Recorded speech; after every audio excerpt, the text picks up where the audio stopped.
All right, so today we are diving headfirst into English philosophy Okay. with three, well, you could say giants in the field. Absolutely. Hobbes, Locke, and Hume. Big names. Yeah, you've given us a lot to talk about. Oh, yeah. We're going to explore their ideas about society and government and even, like, knowledge itself. It's amazing how these thinkers Yeah. all kind of build on each other and challenge each other. Right? It's like they're having this conversation across time, Yeah, I like that. and we get to just like listen in. That's a great way to put it. Yeah. So let's start with Hobbes. Okay. I mean, I think most people know him for that Right. life without strong rules is solitary, poor, nasty, brutish, and short.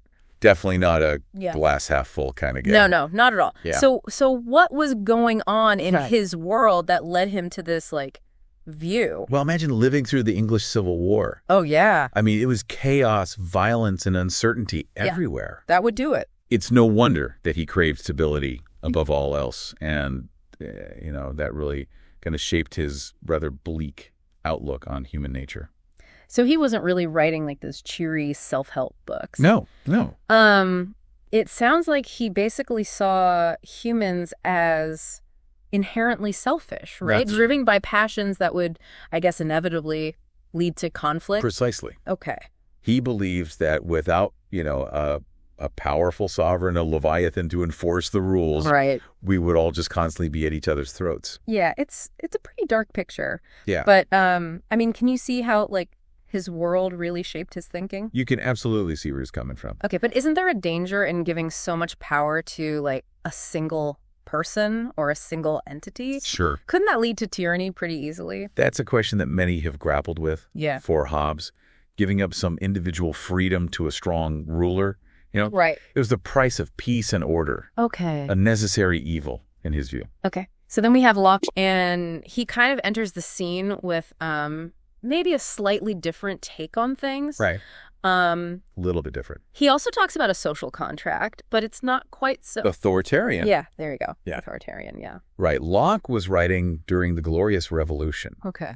This was a period where, people were really pushing for a more limited government. Right. So his experience really, directly informed his belief Okay. that humans have inherent rights Okay. to, as he famously put it, life, liberty, and property.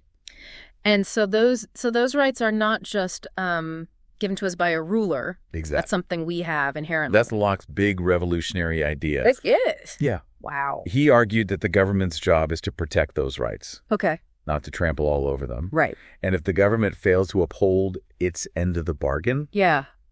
the people have a right to resist. I mean, wow, that's pretty radical for the time. Yeah, it was a big deal. His ideas about rights feel so relevant today, especially when we think about things like vaccine mandates or mask laws. For sure. It's like Locke is right there Right. in the thick of it, Yeah. asking us to think about where the government's power ends and individual freedom begins. Absolutely. I mean, Locke's thinking has had this massive influence on the development of modern democracy as we know it. Right. And it continues to just spark discussions about the balance between individual liberties and the role of government. Yeah. It's a conversation that's not going away. So we go from a world like in Hobbes, Yeah. where you kind of have to give up freedom for security, Right. to one where the government better not mess with my rights. It's a pretty big shift Yeah, it is. in thinking, I think. It is. And it gets even more interesting when we consider Yes. Locke's ideas about the mind. All right. He believed we're all born as blank slates, or tabula rasa in Latin. Right. So no Hobbesian pre-programmed selfishness at birth. Not according to Locke. Okay. He argued that all knowledge comes from experience. Okay. Our senses feed us simple ideas. Right. And from those simple ideas, we build up these more complex thoughts. That's so different from Hobbes, right? It's a completely different starting point. Yeah. Yeah. It makes you wonder, are we shaped by our experiences? Right. Or are we kind of hardwired for certain behaviors? Yeah. Are we born a certain way? Yeah. Or, are we shaped by what happens to us? Yeah. It's a big question. And it's a question that we're still asking ourselves today, I think. Absolutely. Still relevant. So speaking of big questions, Yeah. that leads us perfectly Okay. to our third, Our third giant? Philosophical giant. Yeah, David Hume. Okay, David Hume. Now, he's the ultimate skeptic, right? Yeah. The one who kind of challenges us to examine even our most basic assumptions. That's him. Okay. Yeah. So he really took empiricism, this idea that knowledge comes from experience. Right. And he kind of turned it up to 11, didn't he? He really did. Yeah. He argued that even things that we just take for granted, Right. like cause and effects, like, if I drop this, it's going to fall. Right. That's not necessarily true in kind of an absolute sense. So you're saying just because I see the sunrise every morning, that doesn't mean it's guaranteed to rise tomorrow? That's what he's saying. I mean, that's a really challenging idea. It is. It makes you wonder if certainty is even possible. Right, and that is the essence of Hume's skepticism. Okay. He's saying, we see the sun rise repeatedly. Right. We form this habit Okay. of expecting it to happen again. Yeah. We create that link in our minds. Yeah, I see. But we can never truly be certain that it will actually happen.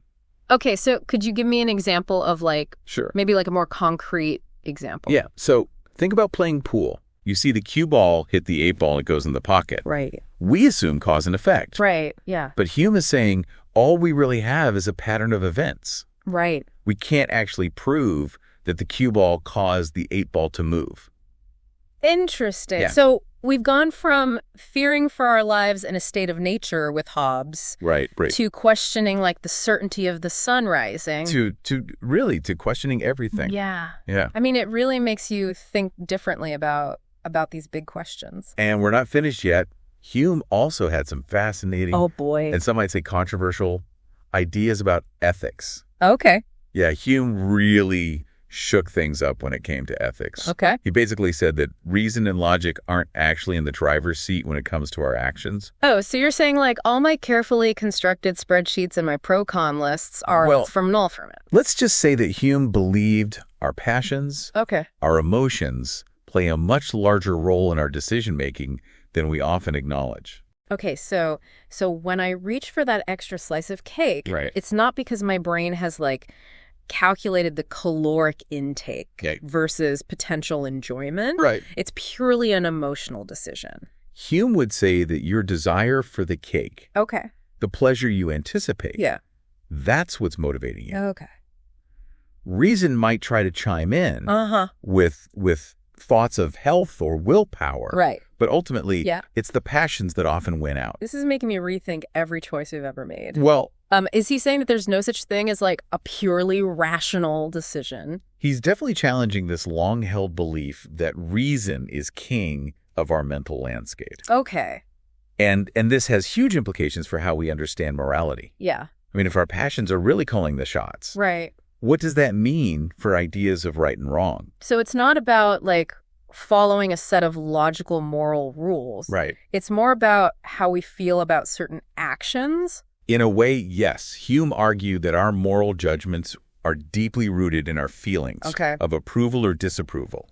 Okay. We see an act of kindness. Right. And we feel a sense of warmth and appreciation. Uh-huh. We witness cruelty and we instinctively recoil. Okay. These feelings, according to Hume, Yeah. form the basis of our moral compass. That's fascinating. Yeah. It's morality is more of an emotional response It's not purely an intellectual exercise. than a purely intellectual exercise. Yeah. This really resonates with how we see people react to things online these days. Oh, interesting. Hume might say that the outrage that people feel about certain social media posts isn't just a rational response to information. It's driven by these deeply held feelings about fairness and justice. That's a great connection. Yeah. It raises all sorts of questions about the nature of morality in our digital age. Yeah. If morality is based on feelings, Right. are there universal moral truths? Oh, that's a good question. Right. Or is everything relative Yeah. to an individual's perception? Right. I mean, Hume grappled with these questions, and they're still debated by philosophers today. So we've gone from Hobbes's quest for order Right. to Locke championing individual rights Yeah. to Hume questioning the very nature of knowledge and morality.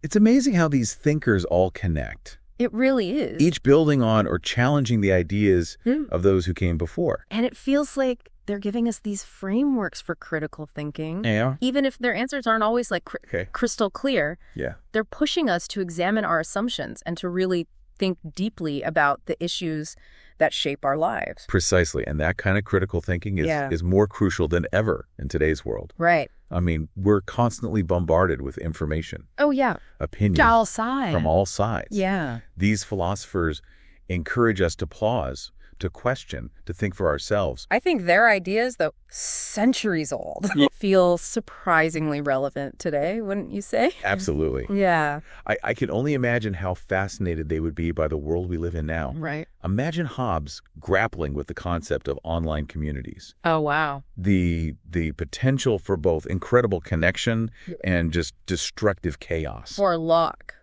trying to define individual rights in the context of social media and data privacy. Right. Life, liberty, and the pursuit of a secure internet connection. Exactly. And what about Hume with his profound skepticism? Oh, yeah. Can you picture him like scrolling through social media, just chuckling at the echo chambers and the rampant misinformation? He'd probably be like, I told you so. Humans are more driven by passion than reason. Exactly. He would have a field day. Oh, yeah. With the difficulty of sorting truth from falsehood in the digital age. It's like their philosophies become even more relevant, right. more thought-provoking in this complex, ever-changing world. This has been such an incredible deep dive already. It has. I mean, we've only just scratched the surface of these brilliant thinkers. Yeah, just a taste. But hopefully we've given you a glimpse into their brilliance and lasting impact. And hopefully spark some curiosity. Absolutely. To delve a little deeper into their ideas. Absolutely. But before we send you off on your philosophical journey, we have one last thought to leave you with.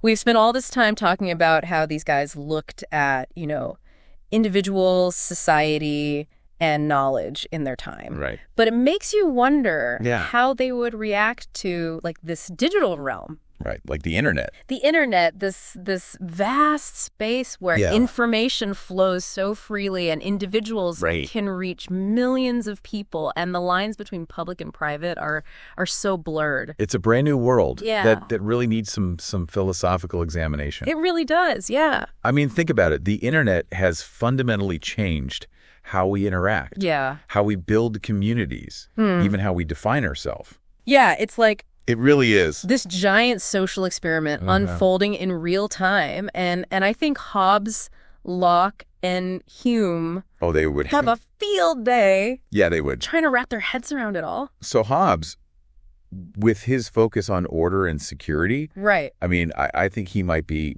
both fascinated and terrified by the sheer power of the internet. Yeah. I mean, the potential for chaos and disruption might just confirm his deepest fears about, human nature running amok. But on the flip side, he might see the internet as this tool for control. Oh, yeah. And surveillance, for enforcing the social contract on this massive scale. Yeah.